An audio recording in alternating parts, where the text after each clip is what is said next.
Quickly, we can tell you Union County beat Sullivan East tonight in football. Now let's head to Southwest Virginia. Union hosted Ridgeview, and the Bears were up 14-0 in the third when the Wolfpack got on the board. Ryan O'Quinn hits Brandon Beavers, who was off to the races, 72 yards for the touchdown to cut the lead to 14-7. The Bears would answer right back. There's Z-Man. Lomax punches it in from 3 yards out to make it 21-7 Union, but the Wolfpack would come right back, cut the lead to 7 again.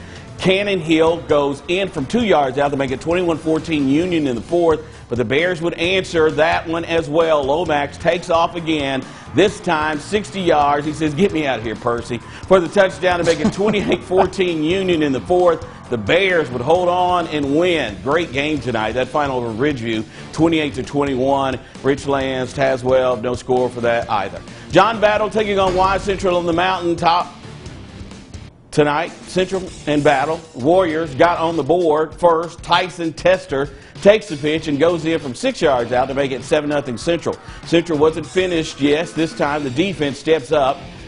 Quarterback Braxton Emerson goes down as two Warriors converge for the sack to put an end to the Trojan drive as we go to the board. It was Wise Central over John Battle 56-0. Virginia High and Honaker on the road tonight, no score there. In Norton tonight, the Burton Raiders hosted Lee High, and the Generals were up 14-6 in the second when Braden Dutton goes in from 2 yards out and with a two-point conversion tied the score at 14. The Raiders got the ball right back. Jaden Bleeker picks off the Generals' pass deep in Lehigh territory, and they quickly cashed in as Zadrian Tabor goes in from 2 yards out to give the Raiders the lead at 22-14, but the Generals would answer right back. Trent Baker hits J.C. Perkins on this swing pass, and Perkins takes it 49 yards for the touchdown to cut the Raider lead to 22-20 as we go to the board. Lehigh went on to beat JH Burton tonight 42-0. Jesse?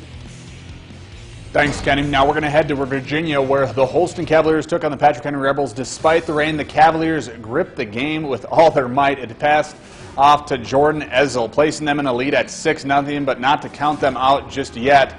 Rebels safeguard the ball at 10 yards and score a touchdown, and that'll make it 13-6 Cavaliers, and they're going to take their sweet time getting up to the ball right here, and they're going to snap back right there and just punch it in. I mean, you can't really stop it right when you're on the 1 yard line, knocking on the door like that. Now Ezel, he can't be stopped, landing another touchdown for the team, making the final score 19-7. So Holston is going to win this one 34-7, and Rural Retreat's going to beat Bland County 34-8. Now Thursday Night Football featured Abington hosting Marion, and the Falcons were leading big in the first half. Falcons trying to add to the lead going into that half, but the Canes, Reed Osborne, comes across the field to make a nice play on the ball here, nice. Swatting it out of bounds. Yeah, that's a good closeout right there. But second half, the Falcons were threatening again, and when Cole Lambert, he's going to pass it out to Malik Horncell, who picks up 20 yards before being brought down. From there, the Abington would race into the end zone for the touchdown, and that was 36-6 Falcons. Later in the third, the Falcons' Jack Ferguson goes up the middle for a 10-yard touchdown. That made it 43-6. Hey, this Abington team is dangerous, folks. I can tell you this much. They have a lot of weapons, and they're going to win big last night, taking it 50-6. Well, that will do it for our high school football coverage tonight. But if there's a score highlight you did miss, then log on to our WJHL.com website shortly after the show, and we're able to cover it for that. Now, Kenny will be back to wrap up the day in sports, so please stay with us.